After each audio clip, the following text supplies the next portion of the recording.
The NCGOP chair race and the establishment's hand-picked slate of Craig Collins and Carolyn Justice by Chuck Suter of ConstitutionalWar.org.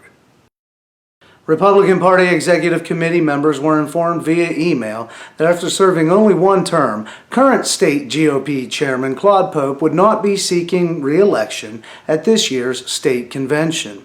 Then we learned from a news release coming out of the 10th District that current 10th District GOP Chairman Craig Collins and staunch ally of Patrick McHenry will be running on a slate with Carolyn Justice to be the Chairman and Vice-Chairmen of the NC GOP.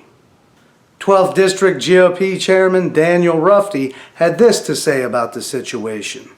There was a backroom deal with Pope, Carolyn Justice, Craig Collins, Governor McCrory, Lieutenant Governor Forrest, the Speaker of the House, Speaker Pro Tem, and a few congressmen, including Patrick McHenry. They decided that Pope was not going to run again, and that Craig and Carolyn were going to run as a slate for chair and vice chair. They told Claude that he was not going to run again because he didn't defend Governor McCrory enough in the past 2 years. If that wasn't bad enough for you, well then you're in luck, because it only gets worse. Hassan Harnett, the guy who ran Vince Coakley's campaign in the 12th District, has thrown his hat in the ring. Although the establishment hasn't endorsed him, he would like to see what he can offer to conservatives in North Carolina. Daniel Rufty, the 12th District Chairman, continued in his message. They never even talked to Hassan. They all plan on coming out in the next few weeks to endorse Craig. This is the type of backroom deals that we are all fighting against. The governor has grown to dislike Pope because they disagree on a few issues. The governor wants a lapdog, and Pope just wasn't good enough. Now, this is all very interesting on a couple of levels, not the least of which is how the Republican Party always wants to paint the Tea Party as a bunch of racist rabble-rousers who are out of control and don't act mature enough, as Andrew Breitbart explains in this clip. Who is angry other than the left right now, who call us terrorists and that we're hostage takers? The Republican Party that's saying that we're acting immature, okay?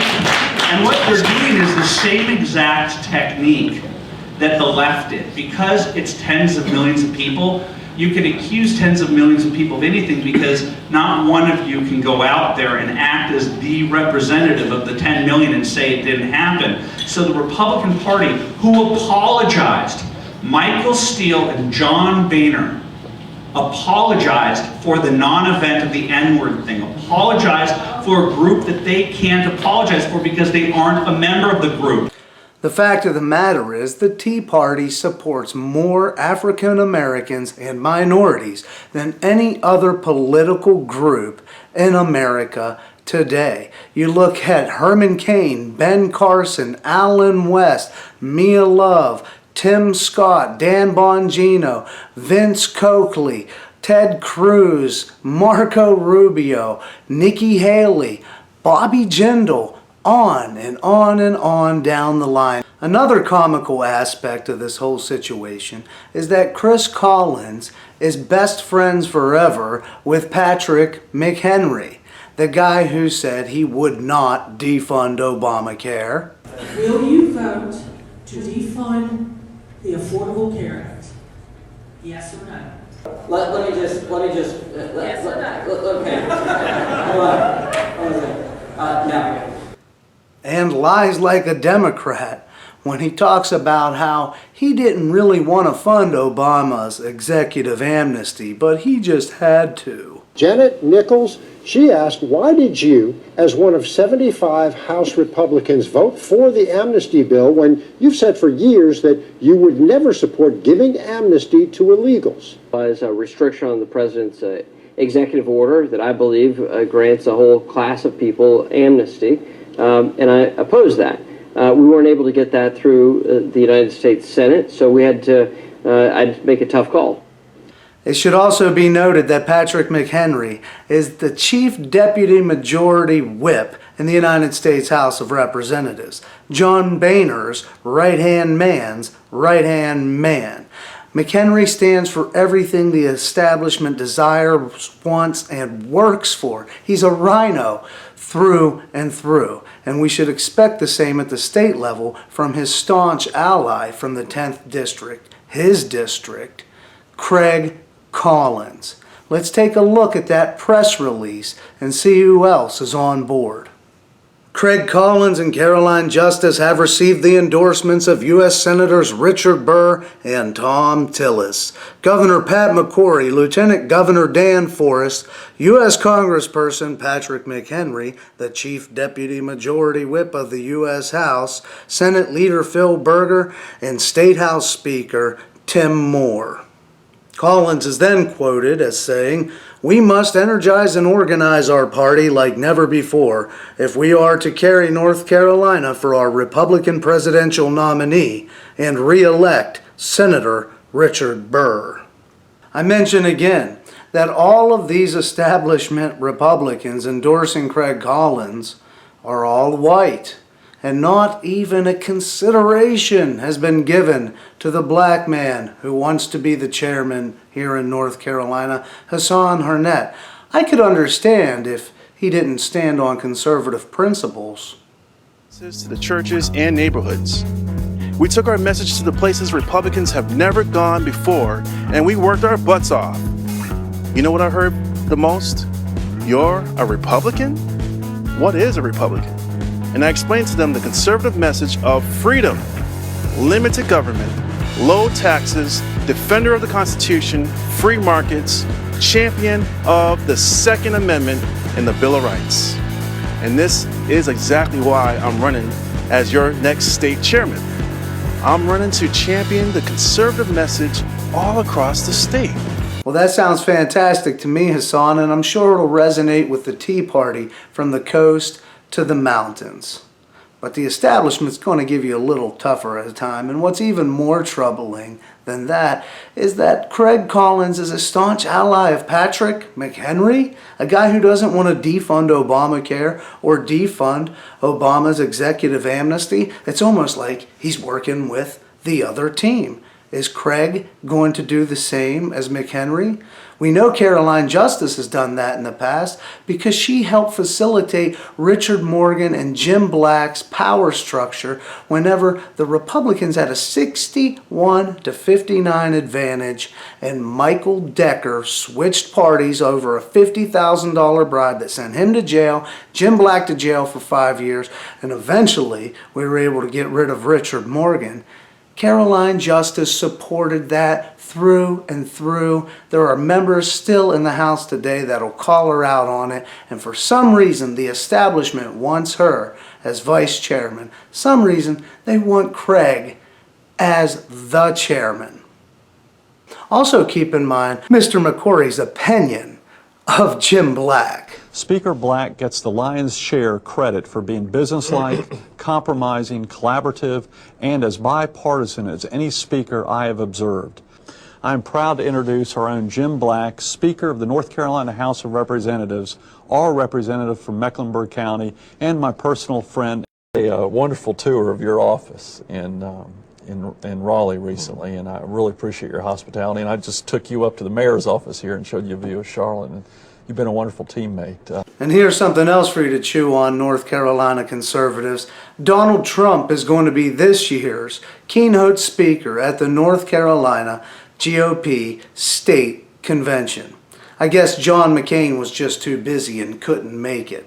The same Donald Trump, though, that has highlighted a group called ACN on his hit television show. ACN is a group of investors that, oh man, they gonna make a lot of money.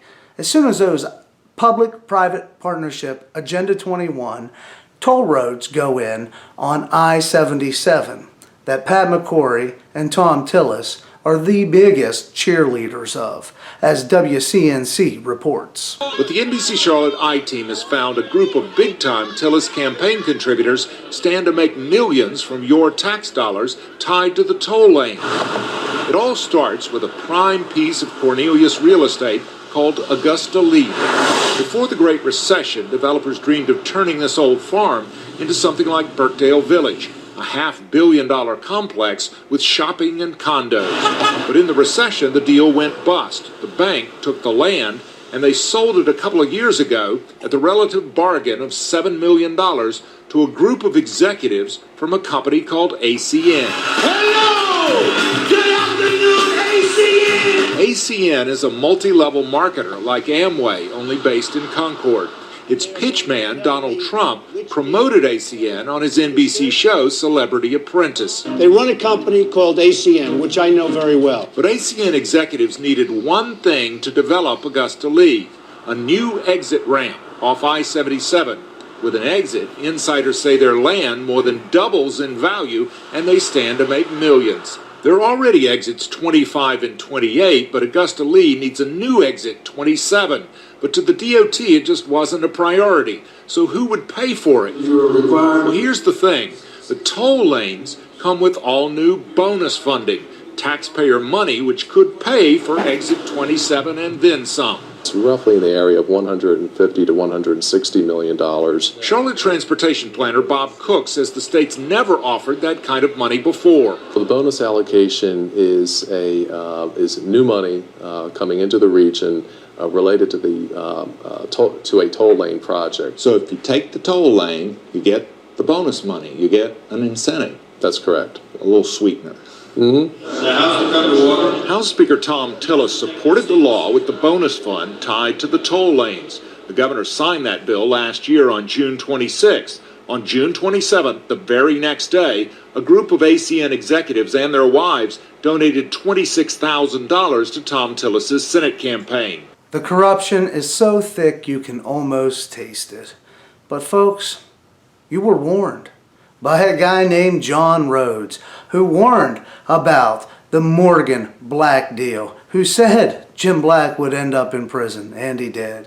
And he's warned about folks like Carolyn Justice, and he has warned about folks like Tom Tillis. So what do? It just seems so hopeless. I couldn't disagree more. What you do is you take a hard look at this guy Hassan, and you say, you know, I'm going to ask my friends to support somebody else for NC GOP chairman. Although, me personally, I don't think it's the biggest deal in the world. My apologies to everybody, but I don't think that you need to spend your time working for the GOP when they're going to be pushing an agenda that is contrary to a constitutional conservative mindset. Somebody like Hassan gets in there, I don't know, maybe I'll show up and do some free work. But if it's a guy like Craig Collins who says he wants to push the re-election of Richard Burr, now Richard Burr is one of the most hated Republicans up for re-election in this 2016 cycle because of his statement, defunding Obamacare is the dumbest idea that I have ever heard of. You know, come to think of it, maybe the reason for this backroom deal without any transparency to the grassroots and having their chairmen selected for them behind closed doors and the forcing out of Claude Pope because he just didn't want to push a higher gas tax, corporate incentives, and toll roads as hard as McCrory would like him to, there could be another element to this. And that is, there's a movement out there to draft Vince Coakley to run in the primary against Richard Burr. It's time to take out the rhinos here in North Carolina and across the country. I appreciate you watching this video. Please share it with your friends. This is a listener-based activist organization.